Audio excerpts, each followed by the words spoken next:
I think I wanna know ya, yeah, what?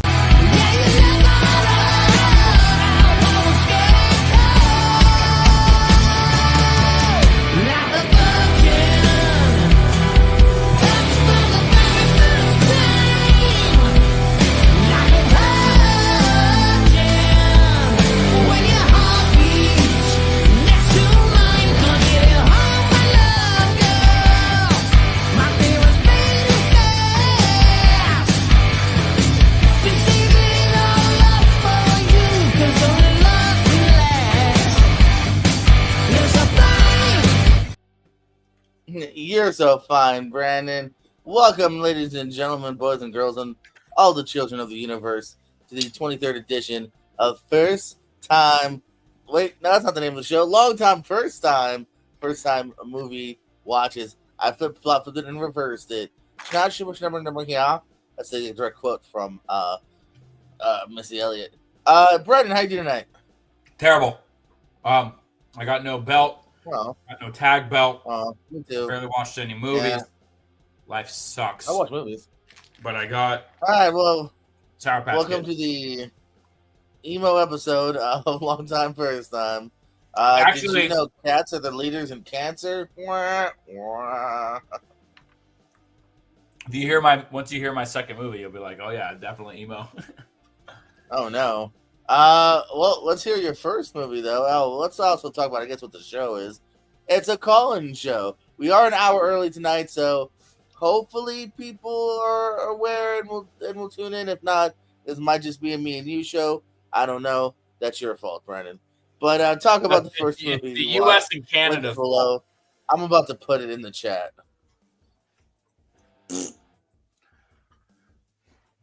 So I'll go first because I usually go first. So I'm cheating. You know, there's two. We have first time and long time in our title, and we've talked about some things, and we've talked about, you know, there's some movies that we haven't seen in a long time, and you can't really make any predictions on or any, you know, record of it because you haven't seen it in a long time. This movie I have seen before, but I've never seen this version of it. I watched the extended cut of The Fellowship of the Ring for the first time. I'd seen the extended cuts. It's kind of cheating, but not really. I told Jordan, I said, I'm going to be light on movies this week because we decided to put on Fellowship of the Ring extended cut, which then led into us watching the extended cut of Two Towers, which I had seen before. We haven't got to the extended cut of the Return of the King, which I also have seen before. But this extended cut is just masterful. It's just, you know, the regular version already is so perfect and so jam-packed full of stuff without like beating you over the head with you know, with exposition and just like, here's what this does, here's what this does, who this was. This, you know, it gives more details and it gives a lot more time to breathe. It kind of spoils some things. You know, some of the things about Gollum being a hobbit, you know, or some of the things with Aragorn and his bloodline is definitely said more in this than I remember in the theatrical versions. So there's kind of that where it does lose a little bit of its theatrics or, you know, theatricalness or whatever you want to say. Like, it doesn't really feel like a movie as much as it does just like a really, really long episode of something, you know, because it just kind of goes on forever. So it loses that little bit of just like snappiness that a typical traditional film has. But what it gains is storytelling. It packs so many things into this tight 3.5 hours that weren't in before, but it doesn't feel overly stuffed. It is, like I said, this is the shortest one of the three with the extended cuts. It's a little bit over 3 hours, but it doesn't feel like it. It's still, everything just has more time to breathe, but it's still paced very nicely. That doesn't feel overly stuffed at all. Still is just a beautiful, beautiful film. Doesn't look as, you know, watching in 2024, some of this looks so good. All the camera shots, all the, you know, everything looks so good. We're watching it in 4K. I think it's upscaled. So everything looks really, really nice. but I have noticed, not in this one specifically, but in the second one, some of the special effects a little bit dated. I think maybe because when you get these movies that are upscaled to 4K, everything looks so smooth. And then when you see like a special effects shot from 2002 or whenever this came out, you can kind of notice because everything else looks so smooth. And then you see like, oh, this is like, oh, it's kind of jarring a little bit. So some of like the close-up shots of special effects looked weird. Some of the far shots when they were kind of placed there, you know, like even like them being the hobbits, when they showed them like how short they were against people, it kind of looked kind of silly now. So that's my only nitpick of it. But again, it's a masterful extended director stuff, getting everything without this. Like, here's everything. You're losing me. You're losing me. Oh, sorry. 5 stars just because of the way they're able to pull everything in. I don't really know if there's a reason to watch the original anymore. It's tough because like I want to go back and it's like, do I watch the original and then watch the extended cut to see the differences? But it's like at this point, if you've never seen it, maybe watch the original first to get the story. But it's like if you're rewatching these, go extended. Interesting. Yeah, I don't think I've maybe one of them extended at home, but I'm looking for if I've ever done it. So that's your one cheat of the week. No more cheating. Yeah, I would never. I'll only cheat once per week. All right. I saw a Coen Brothers movie for the first time, and it's actually a really good one. I saw Inside Llewellyn Davis is one I finally got around to here, which is surprising because I mean, I don't have nonstop love for the Coens, but there are several that I really enjoy here. I'm also a big Oscar Isaac fan. So what? You said not. You don't have love for the Coens? No, Cohen. You're a Cohen. They're Cohen. Hen. They're an N. Yeah. I love the hens. The ends are just fine. Yeah. And I love me some Oscar Isaac too. So leading performance by Oscar Isaac, who I think is perfectly casted in this movie here as this folk musician who can also have quite a bit of he's mild-mannered and sometimes also a bit of a temper as well on him here. There's a cute kitty that's in this, and I know there's also like theories of the cat and everything, and I just kind of went along with the story. I didn't really overthink it too much myself here. I might upon a rewatch down the line here, but I just enjoyed it for what it was. Everyone else kind of comes in and out, so if you're looking for a lot of John Goodman or Timberlake, they're kind of in and out of it, but when they're in it, they're really good. Goodman's great in his few scenes. Timberlake, Adam Driver, of course. So and Karen Mulligan's got a couple of times to shine as well here. So I ended up really liking it here. This is probably I would guess definitely the top half of the Coens for me here. I give it 4 stars. I think it's worth checking out. It was a pretty good one here. Did you ever see this one, Brendan? I fucking love this movie. I think I have it at 5 stars. I love the Coen brothers. Yeah, I love the Coen brothers. I love Oscar Isaac. I think he is brilliant in this. Just the way he sings. Like there's a song he sings kind of twice in the beginning and the end. The way he sings it at the end and his voice cracks because he's just like so tired and so just beaten down, and then nobody claps for him. It's just like it's so depressing, but it's just so beautiful, and just the way like it breaks me every time I hear him with his voice crack. Just like you could feel the raw emotion. I remember being so pissed that he wasn't nominated. No nominations, no nothing. Like he does all of his own singing.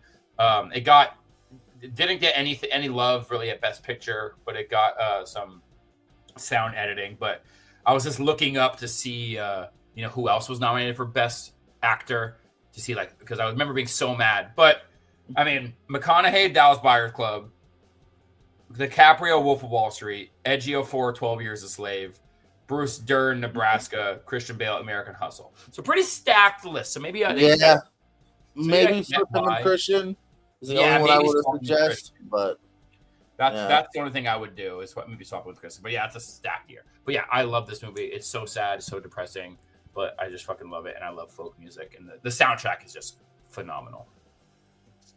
Yeah, I didn't really love the always love that kind of music, but I love the performance in it. Like you said. All right, let's go to our first special guest. What do you got for your next movie, Brandon? I was like, oh, good. Buy me some time. All right. Let's go with a movie I watched right before I lost my belt. It's Oh, definitely a movie that I wanted to watch after I lost my belt. Wrist Cutter's a Love Story. oh no, really? Yay! I finally watched this. For those of you who don't know, Jordan and I did a ranking of 2006. Maybe the first ranking we've done, potentially. You know, it's a couple years ago at this point, and he put this on there, and it's been on my list ever since. So a couple years now, maybe 2 or 3 years, it's been on my list, and finally got around to it.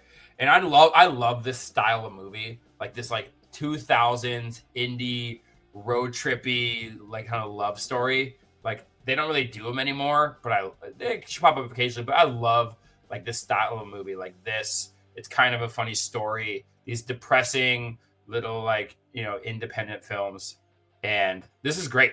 I loved this movie a lot. Again, if you don't know what it's about, it's a guy unalives himself. We're on YouTube, so we got to be careful. Guy unalives himself and then ends up in like, I guess, kind of like purgatory, I guess you could say. Yeah. Like a purgatory where people who also have unalived themselves, they can't smile. They kind of show. You can see Gary. What's his name? Gary Busey's son. What's his name? Jake Busey. You can see Jake Busey has definitely clearly killed him or got into an accident or killed himself that way. So you can see how they kind of did it. He has marks on his wrist throughout the movie that you can see, and he goes on a quest to find his old girlfriend who he found out also unalived herself. And you get 3 people just on a road trip. And see right here, they're trying to smile, just can't do it because they're just in this weird area. And it's just a beautiful film of them like finding themselves, kind of not necessarily regretting what they did, but just trying to move past that decision and just move on with their lives. Some of them may be regretful. But yeah, I just really like this. Really like the performances in this. What's his name? Shea Wiggum does a crazy English or Russian accent in this. And he has a pretty funny song that he does. The chick from Knight's Tale and The Holiday. That's all I know her from. That chick, she's pretty good. What's this guy's name? The guy from is he Almost Famous guy, right? What is it? Patrick Fugit? Patrick Fugit. Hey, you can't say that. But yeah, Almost Famous. Yeah, he's the Almost Famous kid. He'll always be the Almost Famous kid to me. Is great in the lead here. And you get some people. Yeah, surprise Will Arnett pop up at the end of it. But yeah, just a great story. Not as depressing as you would think. Definitely pretty deep. I didn't have time. I definitely want to look more into it. With the ending, it definitely has some meaning there. So I'm definitely curious to look into. Was this real? Was it not real? What was going on? Type of situation. So again, like you said, like there's definitely meanings. I took it kind of just as face value, but yeah, I'm on board with you. 4 stars. Really enjoyed watching this, and it's just good because it's like it's definitely triggery, but it's not. They use the unaliving, just as like a way to kind of feel this road trip. But definitely, so it's not just about like it's not as depressing as you would think, but no, not at all. That's what I mean. Like I feel like that's why it's also underseen because I think the title is jarring to some, but like. It is unfortunately a part of life, and like I think it really humanizes a lot of those that unfortunately did that. Yeah. So yeah, 4 stars. Loved it. Man, I want to top it, but I can't. My next movie here is a little film called Comic Book Villains from 2002. Pretty simple tale here. Donald Luge owns a comic book shop. DJ Qualls is a frequent customer where they hear from Danny Masterson that there's a guy that just passed away and he left all his huge comic book lot with his poor mother. Also that hears about it is Michael Rappaport and Natasha Lyonne, who are a married couple who owns a comic book store. The only difference is they're not real comic book fans. They just do it for the money while Donald Luge loves it. So they're both trying to get the mother or maybe it's the grandmother, I don't remember, to give over the comic book. She doesn't want to do it here, so them kind of trying to scheme her out of it.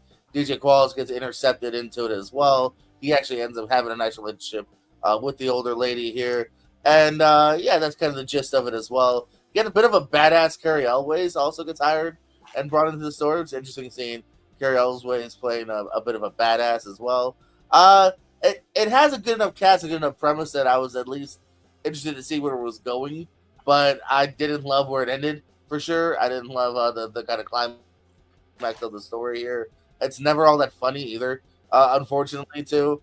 Donald Logue is everyone's just kind of a bit whiny and unpleasant and kind of one note. DJ Qualls is kind of the heart of the story, but again, they don't. It's weird. They don't fully go with it, and then they kind of overdo it at the end to a small degree. So, I kind of thought it was a little bit of an unpleasant movie as well. Bit of a mixed bag. So I ended up giving it 2.5 stars. It was worth it enough, but not enough to recommend. If this was, again, as I like to say, even Roper style, probably have to give it a thumbs down if I actually had to be forced. Have you ever heard of this movie, Brendan? I have not, but it didn't look very good. It's just a ride. It's one of those indie comedy dramas from. Shout out Danny Masterson. Brian, you ever seen Comic Book Villains? I have not, but What have you seen, Brian? I saw a Shabba-Doo movie, Bulletproof, for the first time.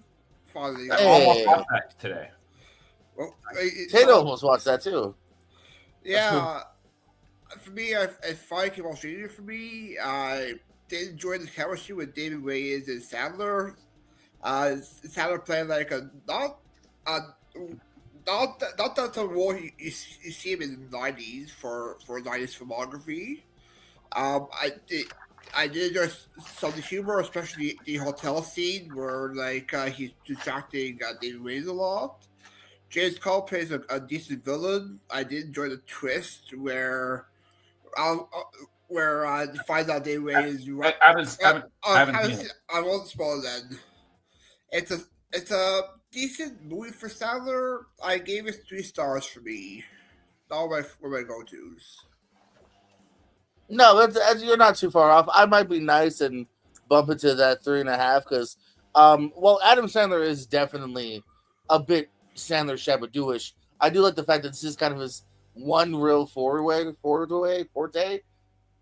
How do you say it? Anywho, into like an action comedy though. You know what I mean? Like he doesn't really have foray. He doesn't really have anything else quite like this in his filmography. The closest that we get to Sandler playing with guns and stuff is probably the Do-Over with David Spade. But that one sucks. And 2, segues too far into the comedy here. This is more of your 90s buddy cop, you know what I mean? Lethal Weapon-ish type movies as well. By the way, that legit scene from them flying with the thing, when you actually watch it, just watch it. Clearly, it's like a 50-year-old guy playing the Sandler stunt double and a completely different dude playing Damon. Not even shot very well, too. Like not shot far away enough to where you're like, that is clearly different human beings. You know, they shoot it from the back, shoot it far away, but no, they clearly show different human beings doing that jump. So, yeah, I think there's funny moments like this as well. So, yeah, I think that's worth a watch. But yeah, I'm running that kind of 3.5 territory as well. Brandon, what did you else see this week? I haven't seen this, but just watching that trailer, it's crazy. Wait, what did you? Oh, you said 4 stars for Risk Cutters, right? Yeah, it's crazy how that 90s action comedy, that trailer right there, you could have just like swapped in like Bruce Willis, and that's The Last Boy Scout. You could have, popped in like Robert De Niro, and that's Midnight Run, which is a great movie. But I'm just saying, like that 90s action comedy, it was just a genre that like doesn't exist anymore, and all the movies were so samey, but I loved it. I'll talk about a bad movie. I watched Strays with Will Ferrell and Jamie Foxx. An animated film. Live action though. It's not live action. It's not animated. Oh yeah, you're not right. You're right. So I actually watched All Dogs Go to Heaven. No. Yeah. What did you watch? I watched Strays. I meant. You know what I meant? Like it's live action, but. They're not real dogs. Actually, they might have been. I don't know what I watched. I watched a movie where they made a bunch of dick jokes. It wasn't very good. I laughed a few times. To quote Aaron, our friend Aaron on Letterboxd, I laughed a couple times. So there's that. There was definitely some moments that were silly. This is definitely not what I watched. That's the trailer. It said Strays, so I clicked Strays. Did this with Timothy? This looks better. So I'm gonna watch this movie. I'm gonna add this to my list. Right. You know? I I'm just gonna wanted watch to see that what it That's one was. pretty good for next. us. Because I those type movies. But the other one, yeah, just like I always say, like we don't get raunchy comedies anymore. I feel like this is the reason why they just kind of just like it was all raunch with no real reason as why. I guess I kind of like since Will Forte sucked that he kind of picked up that little like kind of suckiness and like talked like that, but really just was gross to be gross, and it wasn't good enough. It didn't deserve deserve the raunch. Like some of these other movies that are raunchy, it's like they're really funny and really good, so it's worth it. These just weren't worth it. There were a couple moments, like the moment you always see it at the fair, like where the dog is giving the voiceover to the guy, and he's a serial killer. I thought that was pretty funny, but there's too many just like moments where just like this is just like gross and I love gross humor, but it's just like gross and stupid and just not worth it. It's too low hanging fruit. Too many times they kind of pick into that. So not a big fan. I gave it 2 stars just because of the stacked cast. I was hoping for a little bit more, but I guess in hindsight, kind of got what I was, got pretty much what I deserved watching this. 2.5? I thought you were gonna go way lower. No, 2. I thought you were going 2. like a 1 star. No, I mean again, No, there's a 2 couple stars. moments that kept it from 1 star.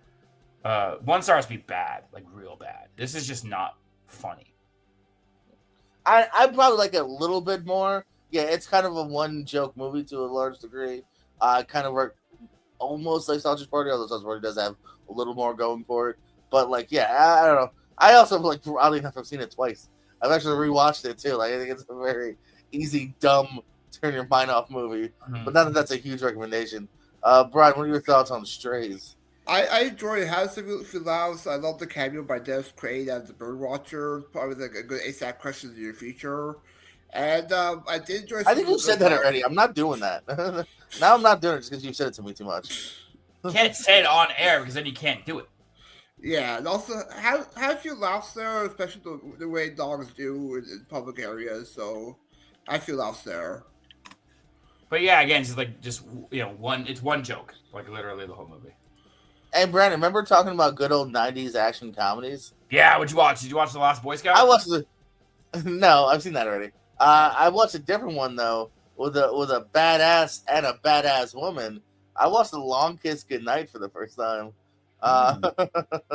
Yeah, no, this was a lot of fun. The introduction by Samuel L. Jackson is really funny. I won't say it because it's a bit vulgar. It's what his introduction is, but it's great. Gina Davis, who I mostly only know as Chicks Running Away, Thelma and Louise. I was gonna say Thelma and Greg, but that's not right. League of Their Own. Exactly. Well, she's a super sweet And nice Beetlejuice. baseball player. So it's all right. Calm down. We get it. She's been in movies. Stuart Little. Anyway, Jesus Christ. Welcome to Pixar. All right. Right, and everything you guys just named, yeah, she's the mother of the freaking little mouse and whatnot. So it's fun seeing her first play that in this movie here, and then she's slowly figuring out that she kind of led a different life once upon a time, and now she's getting dragged back into that life. Yeah, her daughter of course gets kidnapped at one point, so she's constantly getting her. That was that's my only qualms with this here is that it did feel a little too long in the end, a little too. All right, we got to keep it going, a little more action, a little more of this. So I thought it could have been a little tighter, but I enjoyed the 2 performances in here. I laughed enough. I was definitely ready for her to kick some ass, so that was fun. And the final fight, you are kind of like, yeah, hell yeah. So 3.5 stars. I enjoyed it. It's very, as you were kind of joking around before, very 90s, which is not necessarily a great nor a bad thing at all. But yeah, it was a fun flick. Long Kiss Goodnight, worth giving a watch. Brandon, never seen The Long Kiss Goodnight? No, but it's been on my list because I'm trying to watch more. I'm so much more Samuel L. Jackson from the '90s. So I haven't. It's been on my list, and I've seen it pop up a bunch of times, but no, I've not seen this. Brian, never seen Long Kiss Goodnight? I have. It's the better version of Argyle. It has Argyle elements in the film. Is it anything like Argyle? Does? Yeah, like There's guns. Yeah, she used to be a spy at Argyle. She used to be a killer. Lose amnesia, put it back together. Yeah, that's true. I guess. I just thought this was a lot better, and I think it's a little closer more to Stuart R-rated. Little, which Gina Davis is also in. Brian, did Yeah. you watch anything else this week? I did. I saw the film Unbroken, directed by Angelina Jolie. Okay. Yeah, it's based on a true story about Louis Zapparini, Olympic runner turned World War II hero. It's a decent biopic of him. The scene where they go to the POW camp, the guy who plays the head person really is a really bad dick in the film, like beating him up a lot for like no reason. It was a decent movie for me. I gave it I gave it 3 stars. Nice. Yeah, this is a blind spot for me. It always looked like it would be a nice, like, kind of hard target one. Just 3 though, huh? So it's kind of Yes. okay. All right, It's okay, all right. yeah. I feel you. Probably another reason I didn't see it. Yeah, I don't remember getting like those rave next level reviews. Brandon, any thoughts on Unbroken? Now, I remember this movie being hyped up, but then like it came out, and then it just kind of fell flat. So yeah, I never saw Right. this. It looks interesting enough. I love it has some sports in it. I like some sports. Boo sports. But gay sports movies. So this is last call, by the way. If anyone would like to join us here and talk about a movie they watched recently, because Brandon had to make us go early, so no one's here. But yeah, do that. Brian, did you watch anything else this week? Nope, just those 2. Oh, well, then I guess we're done with last call. Brian, any plugs or parting words? Yeah, plugs. You can follow me tomorrow day on Turner Fights during the Part 4 of the comedy series. I'll be on Car Curse channel with JPO on Saturday night talking some Sandler.